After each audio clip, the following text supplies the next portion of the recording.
is happy when they don't have money in the bank account? Who here is happy when they have a lot of money? Exactly. But the unfortunate thing is, some of you, I don't know, you didn't pick up your hand for the one, you didn't pick up your hand for the other. So I guess those of you who are not happy when you have money, you can give it to me. I will happily take it. Thank you so much. I'm sitting right here. You can bring it to me. The point that I want to make is that I think it is very important for us to listen to this one today because this is a very difficult financial period, I think, for many people. Those who are working, those who are not working, those who have businesses, those that are employed by someone else. It's a very difficult period. And I think to understand the balance between mental health and financial literacy, I think is a key thing. So please save your questions for at the end, because I'm going to give you a chance to ask your questions. First and foremost, I promised that I was going to start with you, in fact, and I'm sorry if I get the pronunciation wrong. Eventually, I will get it wrong. I mean right, and I will try it first time. Burezani,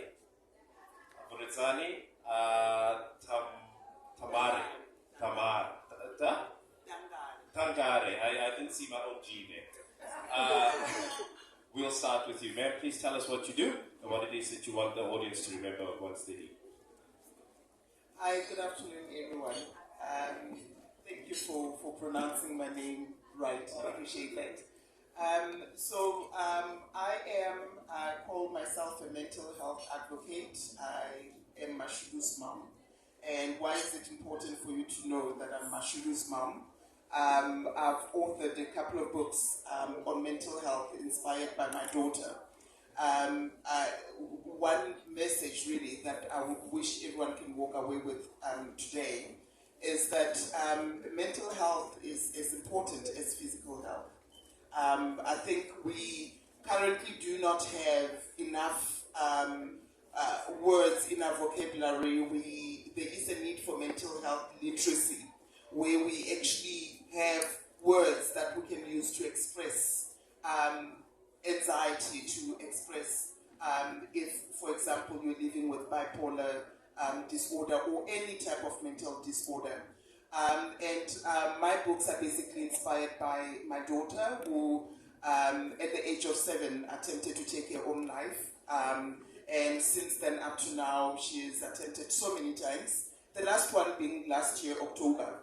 And, just to tie it up to the discussion, living through that and being a parent, trying to create space for my daughter to exist in a world where it's full of stigma, where we don't have the words that we need to use to describe mental health. We either say we are thanya, or you're just acting out, snap out of it, etc. My main aim is to destigmatize, normalize talking about mental health, normalize talking about the fact that we do have people who take their own lives due to mental health issues, and some of which are caused by lack of finances, as an example. I have a friend who took his own life just over 12 months ago because he really got in a financial drain situation that he couldn't get himself out of it. So my message really today is, let's start talking about mental health from a young age, so that as adults we'll have better ways that we can actually look after ourselves when we're not well and not abuse substances because we are not able to actually get the right help. Most of my work is basically around that.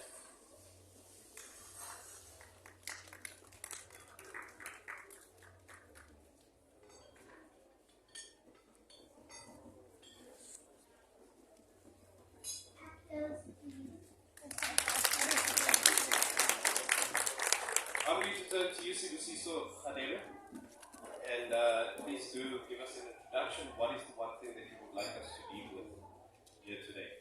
All right. Thank you so much. Good day, everyone. My name is Sibusiso. I'm an author and also a mental health advocate as well. The one thing that I would like to leave you with is the importance of linking financial literacy and mental health because most of my work is centered around healthier societies, but also healthier masculinities. So I've written 2 books. One is Conversations with My Peers, where I offer a social critique in terms of the society that we've built and the things that we've normalized that are not normal. And then the second one is Men and Manhood, Conversations on Masculinity. That one I explore mostly what makes up a man, what factors contribute to healthy masculinity and what factors contribute to unhealthy expressions of masculinity. And one of the contributing factors is, mental health. So it's one of the topics that I discuss in the book that, it's important for males to have a good state of their mental health for us to contribute positively in society as males, because at the moment, the image of a man is not necessarily a positive one in our society, but we have a responsibility to also then, focus on the male child, because I think currently the focus is on the female child, which is a great thing, but the male child also gets left behind. So my passion and my work then, centers around that to say, let's also bring the male child, on board and focus on developing them so that we develop and we build a better society that has males that are positive role models in our society, that are positive citizens in our society, so that we don't, continue the cycle that we see of men that are doing atrocious things, and we lament that, but at the same time, we are not really doing much to actually address, those ills and those issues that affect men, including their mental health, because men are regarded as providers. So if you cannot provide, it affects your mental health. It affects how you view yourself. It affects how you operate in society. So it's important to then have that conversation, have those conversations, so that we start, unraveling a society that has, better humans overall, but males that can contribute positively in the society that we live in. Thank you. Excellent.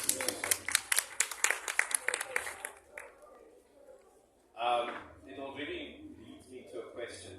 I'm not going to ask. I'm going to ask now. I'm going to ask you to think about it. You drew a very important link between mental health and finances and masculinity. Our understanding of masculinity. The question that I have for you is to what extent does traditional male roles, gender roles, to what extent does that put greater strain on male mental health?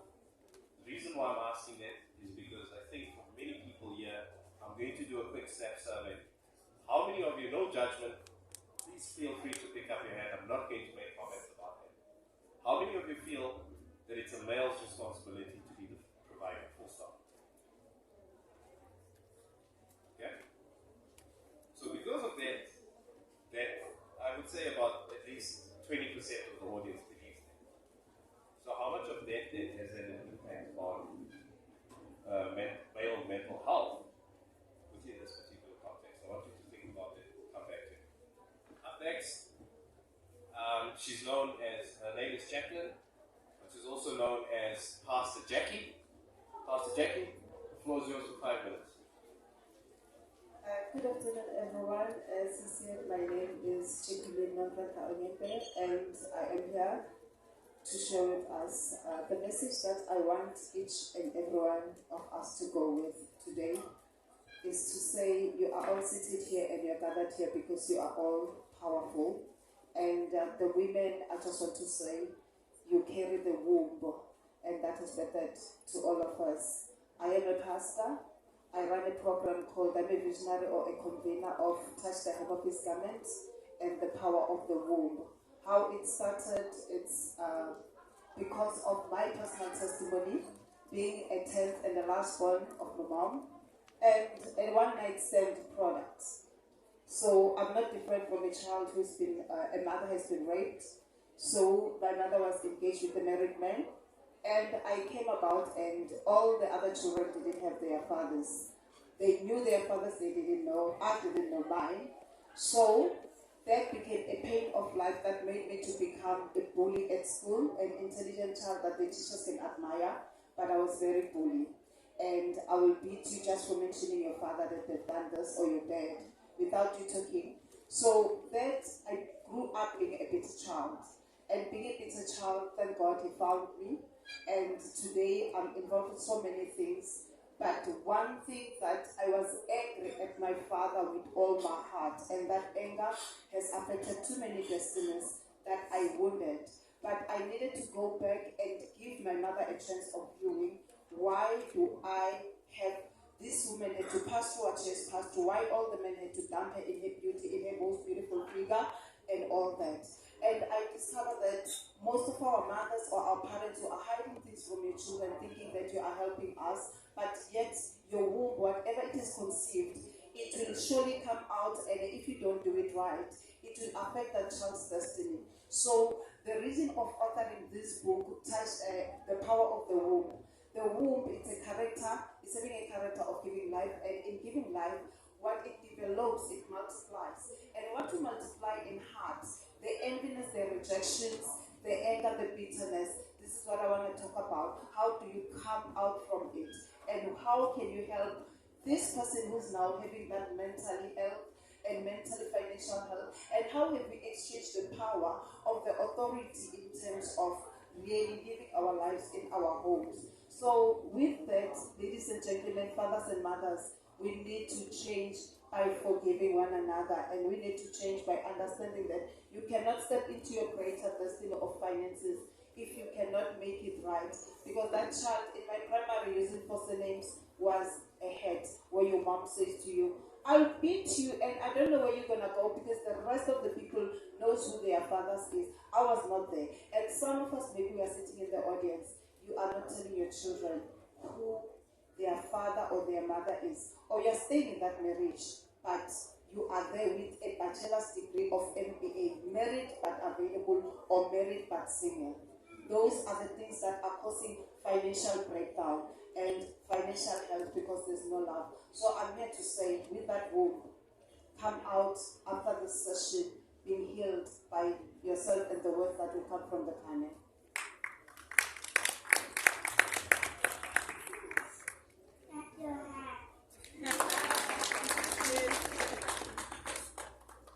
Thank you for that. And I think, Pastor, one thing I want to really come back to is what you were talking about. The only way that I can describe it is a traumatized childhood and how that impacts you. I'd like to expand with you on that, so please give that some thought. Mr. Siabonga Mtembu. The nice, I think, let's give another round of applause. Definitely the best out there. Thank you. The floor is yours. Thank you so much. Afternoon, everyone. My name is Siabonga Mtembu. I'm an author, entrepreneur, public and professional speaker, vision board facilitator, and a sales coach. With zero record in looking for employment, I've never been employed. I've always been self-employed from early age. And what brings me here is the book that I wrote that is titled Rising from Unemployment. It is unavoidable that the country is facing the highest rate of unemployment as we speak right now.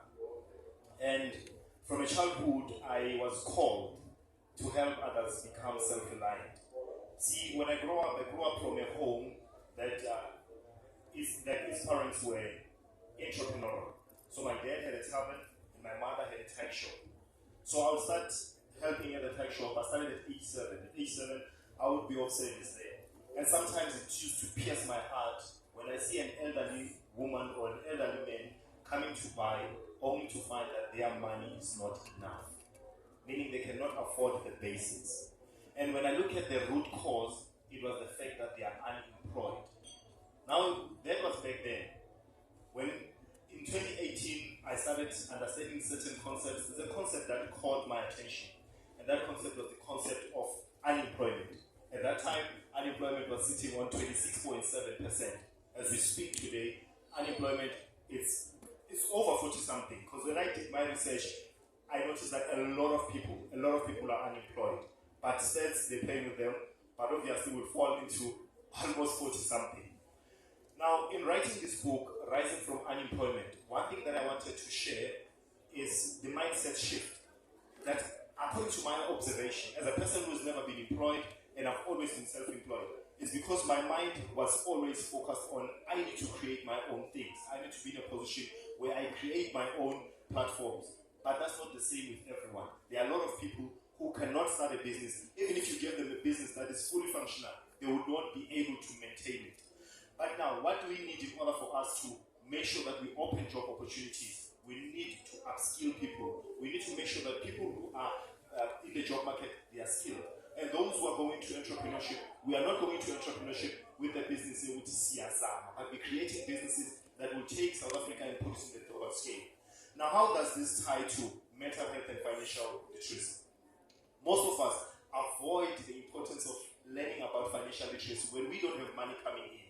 But the honest truth is, each and every one of us do get money at one point or another.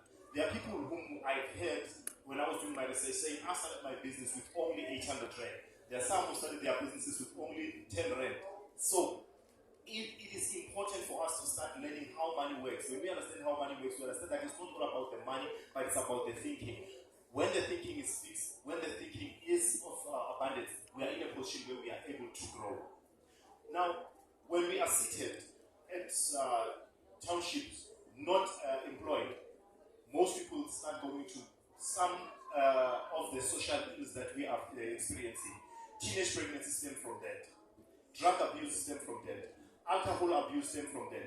Because people are trying to run away from the reality of not being able to afford the basics. And through that, I thought, let me write a book that I will present as a strategy that will help people overcome mental health challenges. Because not all of us are in a position where we can stand against challenges that come with being unemployed and being in a position where we create a safe home for our children not being able to afford. So my book is titled Rising from Unemployment because I believe it's a mindset shift and it's designed to help people prepare themselves for the job market, especially now that we are coming to an era where AI is intervening. This is not the time for us to fear, but this is the time for us to position ourselves. Be in a position where we understand how we need to position ourselves mentally, physically, and otherwise. Thank you. Thanks for that, Siabonga. I think the one thing that stands out for me, and I've heard this so many times, I think you've heard this joke before. Every entrepreneur will tell you, I started a restaurant with one rice. You need to tell us how you started your business with one rice. Because I think the issue for me is also let's help people understand what it is.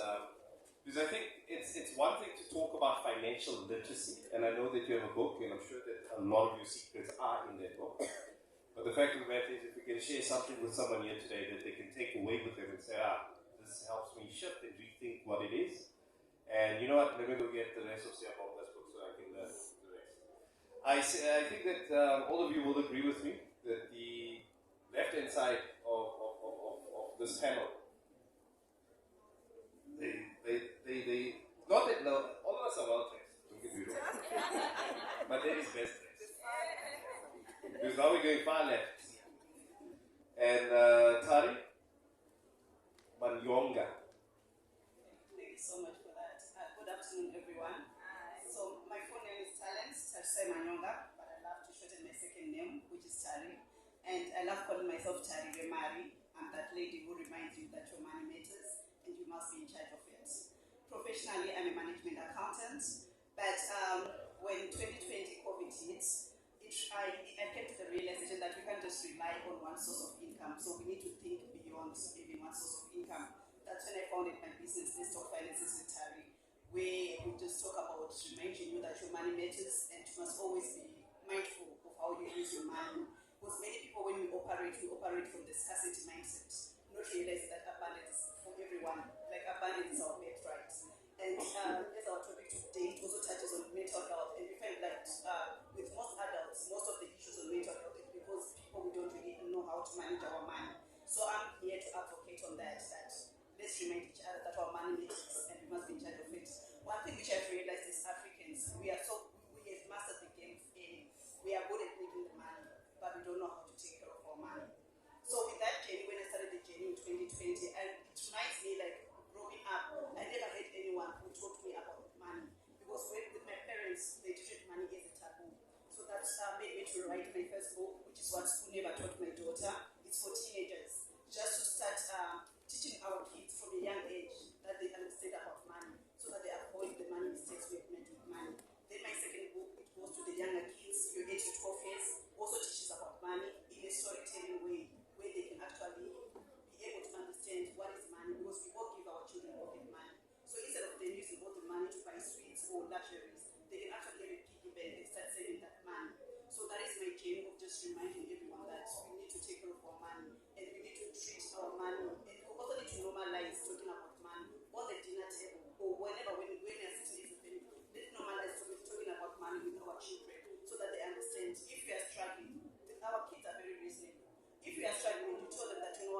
really struggling here. So this year, we're not going to do extras. We are only focusing on the needs. Our kids are very understanding. They will understand that. But most of the times, we put ourselves on pressure because we try to fake things. To fake things are okay, yet they are not okay, and that will drive us to mental health issues. So let's try to normalize talking about money with our families, with everyone close to us, so that they will understand where we are actually standing. Thank you.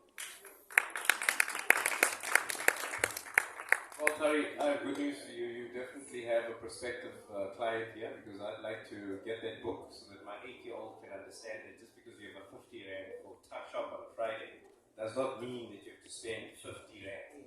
It would be nice if you brought home 8 rand or 10 rand or something. Because it's every Friday morning's discussion, calculations being done up until we left with 50 cents. But yeah, no, I think it's an extremely important conversation that we've started here. So I'm going to come back to you immediately with this one then, Burizani. You highlighted something that, around mental health and the fact that we do not take mental health very seriously. I think out of everyone here, you obviously linked it to finances, but I think the one thing that you managed to do is to talk about mental health in isolation and its importance.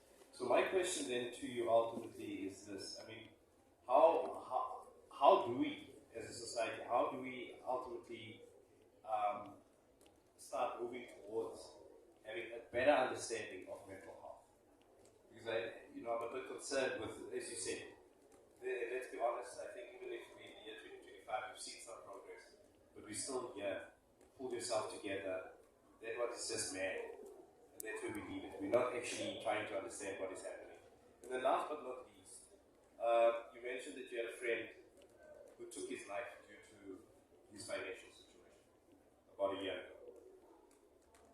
And I know it's bad to speculate, but I'd like to understand, if you could just give us a glimpse into why you think it got to that extent, please. So those are my two questions.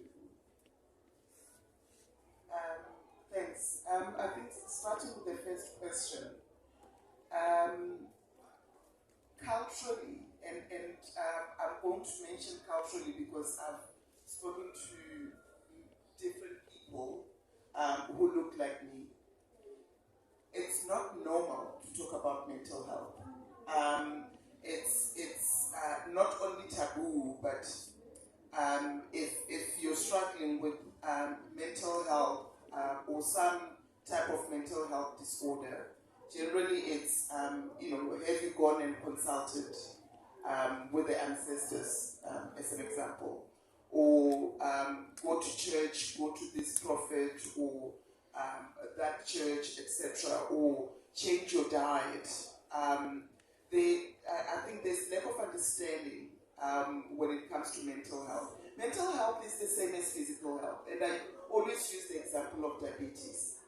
If someone is diabetic and it's type 2 diabetes, which is lifestyle related, if and when that person finds out, they're either at a stage where they can still exercise and eat healthy to manage, the diabetes, which is basically insulin resistance.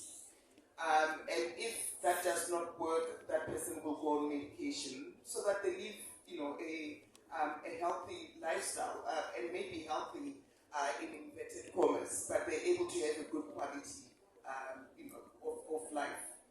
With mental health, if someone comes and say, "Listen, I'm depressed," we don't seem to have the same empathy that we have for someone who can and say, "I have asthma," or I have diabetes. And we often think that, but that should be easy to fix, snap out of it. Or we have this toxic positivity, like, be happy. I mean, your situation is not that bad. We gaslight people into believing that they should not feel what they're feeling or go through what they're going through. And as a result, people don't ask for help because they know that when they ask for help, it's, this one, she's always complaining, or she's always talking about the same thing over and over. We don't have time and space for them. And for me, it starts with, we can't treat what we don't know, what we actually cannot, sort of put in words, and that's where mental health literacy come in. And I think it will take, it's a collaboration between arts and culture, through various authors like ourselves. It's Department of Education and Department of Health all coming together, because mental health affects everyone. It affects you as an adult, it affects you as a child. And as an adult, often, yes, in some instances there's trauma, but guys, there are also financial traumas. There are people who have lost everything, whether you were married and then went through a divorce and lost everything, and now you have to start from scratch. And how that really affects you mentally in an environment where you still need to function optimally. So for me, it's mental health literacy. That's a basic thing that needs to be there. We need to find the words that are more constructive to use to describe, when someone is having an episode or a mental health episode or a mental health breakdown. So for me, on the first question, there's a collaboration that needs to happen, arts and culture, education, Department of Health, to really come together. We can't only leave it to the health professionals. I'm not a health professional. I'm a parent who was faced and still is faced with living with a mental, health disorder in the house, where I need to make sure that I look after my daughter. On the second question of my friend, briefly, so debt, guys, we're not educated about debt. we see taking or having credit as a form of success. The fact that you have an Edgar's card, it's like, wow. The fact that you're able to go and buy a Mercedes Benz, that's not yours, it actually belongs to the bank.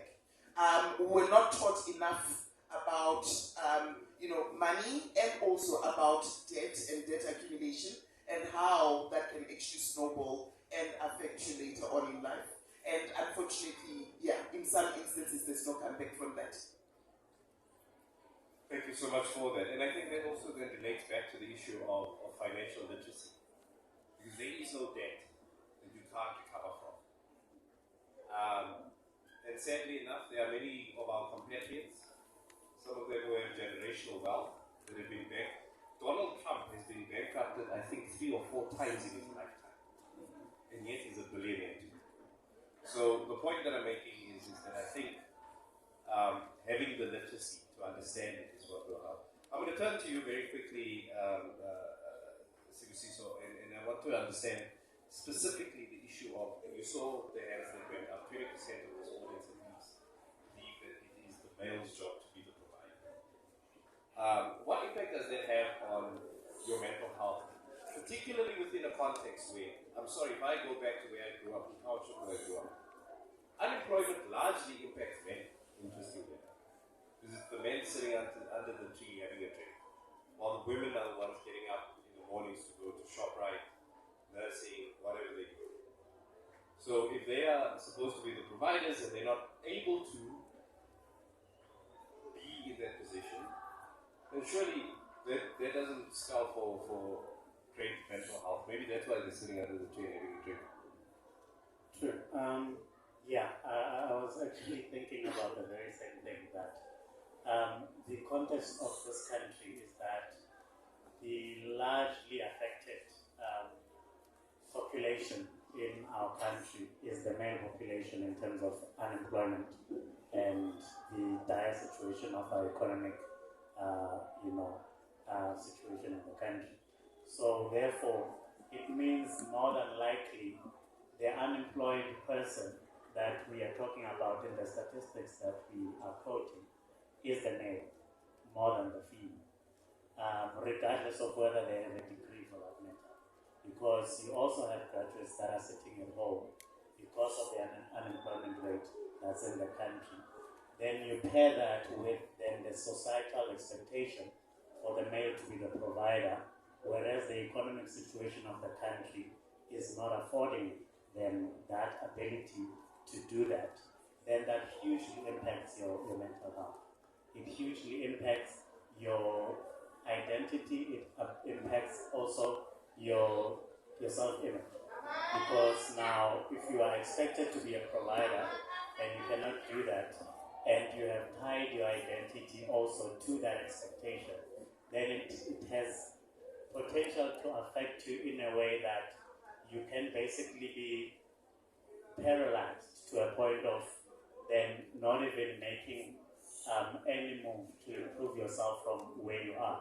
This is why we see so many of our males are sitting at home, they are sitting in townships, they are trapped by drugs and alcohol and other forms of substance abuse because of this very phenomenon that there's an expectation that is placed on you as a male to provide, but in a society that does not afford you the ability to be able to at least secure even a temporary job for you to be able to do that. I get that, and I think you articulated it beautifully. What is the solution? What type of society do we then need, realistically speaking? Yes, so in my book, Men and Manhood, I discuss those very same issues that then we need to rethink how we conceptualize manhood in our society. And also we need to take into account that